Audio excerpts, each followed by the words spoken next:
Assalamualaikum warahmatullahi wabarakatuh. Mari kita simak. Ada pernyataan yang sangat menarik yang disampaikan oleh Habuya Ahmad Qurtubi dalam sambutan beliau di acara peringatan Maulid Nabi Shallallahu Alaihi Wasallam. Beliau menceritakan bagaimana kronologis pengkhianatan Kiai Imad. Mari kita simak videonya berikut ini. Pada tahun 2016, ada pengurus Dewan Pimpinan Cabang Kecamatan Kresek diantar dengan Ketua DPW Kabupaten Tangerang, Habib Hasan, begitu pula dengan pengurusnya, Habib Muhammad, datang ke rumah Al-Fakir. Ini sekaligus mengklarifikasi info-info yang beredar. Sekelumit saja, datang ke rumah Al-Fakir, minta diizinkan untuk nyalon bupati di Kabupaten Tangerang. Nyalon bupati di Kabupaten Tangerang. Kenapa? Karena memang suara FPI di Kabupaten Tangerang ini bukan hanya sudah tingkat desa, sampai tingkat posko. Karena Al-Fakir selalu melihat seorang pemimpin itu harus tahu peta. Kecamatannya ada 29. Yang baru di tingkat kecamatan ada 2, Gunung Kaler dan Kecamatan Kresek. Di Kecamatan Kresek ada 9 desa. Ada 9 desa. Ini orang yang mau nyalon bupati selama 1 tahun lebih menjadi ketua DPC tidak bisa membuat satupun DPRA. Tapi ingin nyalon bupati. Lanjut, jangan. Ini babnya bab begal nasab, kesananya nih panjang. Ini kan baru kali ini saya buka. Karena ini sangat luar biasa. Akhirnya, karena di FPI itu adalah bukan tempat untuk mencari uang, dan FPI tidak biasa menyampaikan proposal kepada DPRD, kepala dinas, bupati. Biasa mau bikin pondok mandiri masing-masing, kecuali umat yang peduli. Tidak membuat proposal kepada instansi-instansi pemerintah atau yang mengikat. Jadi kalau cari duit, cari proposal di FPI, salah tempat. Datanglah. Diantar dengan Habib Hasan, ditantar dengan Habib Abdurrahman, almarhum Habib Muhammad, Syekh Daburan, dan lain-lain. Maka kata Al-Fakir, memang suara kita bagus, bahkan calon bupatinya saja pengen ketemu Al-Fakir. Namun Al-Fakir dalam urusan politik ini biasanya hati-hati.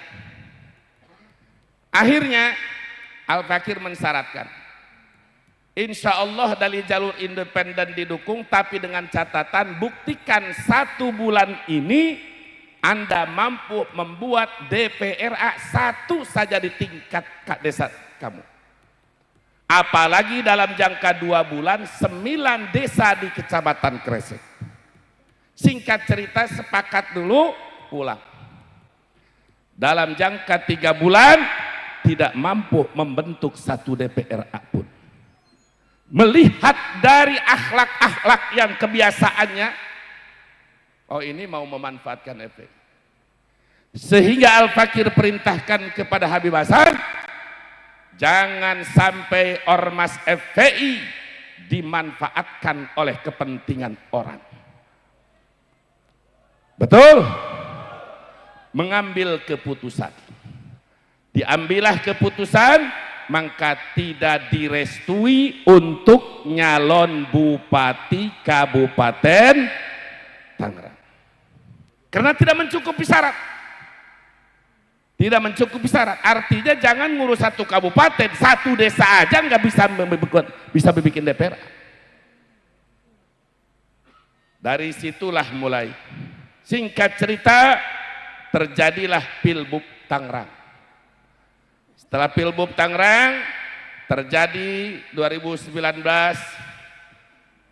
sebelum 2019 imam besar kita masih di Mekah, ini orang suka gibah terhadap imam besar. Akhirnya diberikan surat teguran melalui Sekda Burhan almarhum, melalui Ustadz Ra'ub Cikupa. Karena pada saat itu Al-Fakir sebagai BEM daerah, Kiai Fahrus sebagai ketua DPRD, ketua DPD Tanfidi ditegur melalui DPW. Sampai 3 kali teguran karena masih sofan, maka ini sudah tidak bisa dibiarkan. Kalau sudah menghina imam besar, walaupun beliau tidak tahu, kita tidak terima. Karena beliau kita tahu berjuang di jalan Allah Subhanahu wa Ta'ala dengan jiwa, raga, harta sampai detik ini luar biasa bagi Al-Fakir. Belum melihat seseorang yang lillahi ta'ala dalam perjuangan. Dengan resiko di penjara, resiko segala macam. Fitnah di luar, mereka yang tidak tahu, tapi Al-Fakir tahu, semakin tambah mahabbah dan tambah iqtidah. Akhirnya dibawakan surat. Jadi begitu adat Al-Fakir. Orang mau dipecat, itu masih sopan kita, disodorin surat pengunduran diri. Itu memang di FPI seperti itu. Jadi kalau ada saya tidak mengundurkan, saya tidak dipecat tapi saya mengundurkan diri, itu proses kita menyodorkan surat. Lebih baik Anda mengundurkan diri. Akhirnya mengundurkan diri. Semakin kesini semakin gila.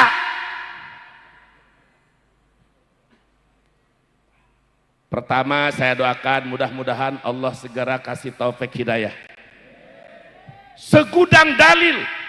Fa'amad dalul mudillul mutakabbirul anid fa'idha atatu dalail wal barahid takabbaru anil haq wa ajjaba binafsihi wa ra'yih bal qala wa in aftal muftun wa in aftal muftun wa in aftal muftun wal iyadu billah.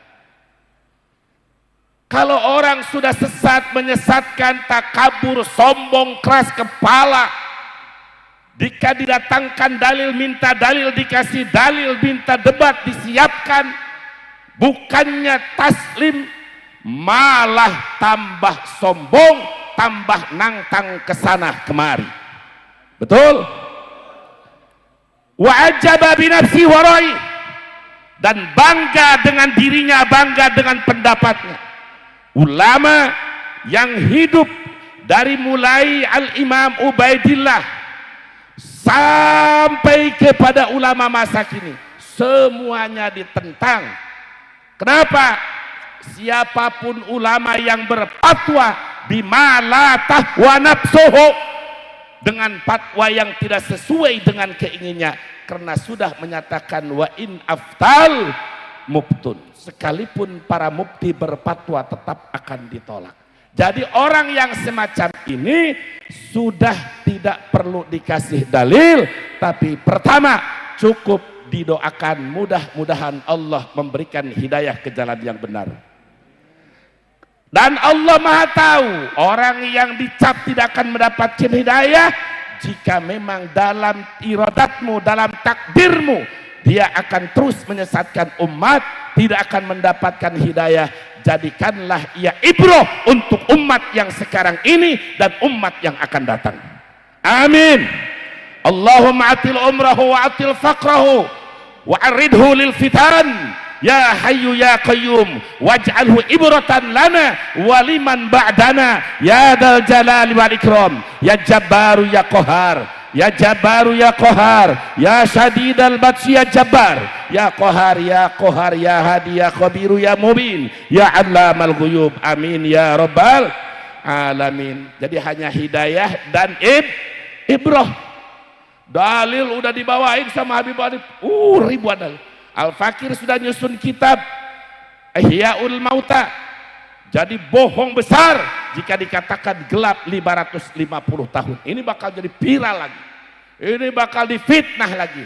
Bagi Anda seorang kiai, bagi Anda yang disebutkan ustadz, daripada Anda berkomentar di YouTube, berkomentar di media sosial, datang Anda ke rumah Ana, kita berdiskusi dalil dengan dalil. In kana indaka dalilun yadullu ala sihhati da'wakum fa ana usallim wa ila fala. Jika kamu punya dalil yang sah sesuai dengan dakwaanmu, maka demi Allah aku akan taslim. Tapi jika kamu yang kalah dalil, maka wajib kamu taslim. Dan saya siap tunggu. Jangan membuat kisruh sampai umat terpecah belah. Jika mencari kebenaran, ayo, sudah tempat sudah disiapkan di Banten. Datang apa kabur? Datang apa kabur? Di Rabito datang apa kabur? Sekarang udah nangtang UAS, nangtang Buya Yahya. Sebentar lagi di video nangtang saya. Mudah-mudahan segera ada videonya nangtang saya. Amin. Doakan mudah-mudahan segera videonya ada nangtang kepada saya. Amin ya robbal alamin. Jadi saudara, dalilnya dari awal sampai akhir sudah saya lengkapkan di dalam kitab Ihyaul Mauta fi fadli ahli baitil Mustafa wal mawaddati fil qurba. Dari ulama kitab yang sejaman, yang tidak disyaratkan oleh para ulama, atau kitab yang mendekati yang juga tidak disyaratkan oleh ulama tetapi tetap dihadirkan, sampai kepada penutup Imam Yusuf An-Nabhani, Syekhul Rabbani Imam Yusuf An-Nabhani. Tapi tadi 1.000 dalil, 1.000 hujah burhan bagi orang yang tetap bukan mencari kebenaran, pasti akan menolak. Mudah-mudahan diri kita, keluarga kita, umat kita dijauhkan dari sifat takabur. Amin. Apa itu takabur? Batrul haqqi wa ghamtun nas, menolak kebenaran dan menganggap remeh orang lain.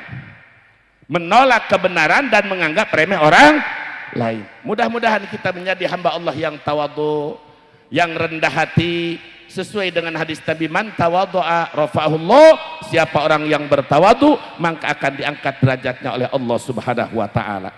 Itu saja yang bisa Al-Fakir sampaikan. Namun sekali lagi kepada seluruh DPD, DPW, DPC dan DPR, galakan pengajian minimal seminggu sekali di tingkat desa, lalu tingkat kecamatan, tingkat kabupaten. Mari bendung aliran-aliran sesat, termasuk pemikiran-pemikiran sekte Ihmadiyah ini. Setuju?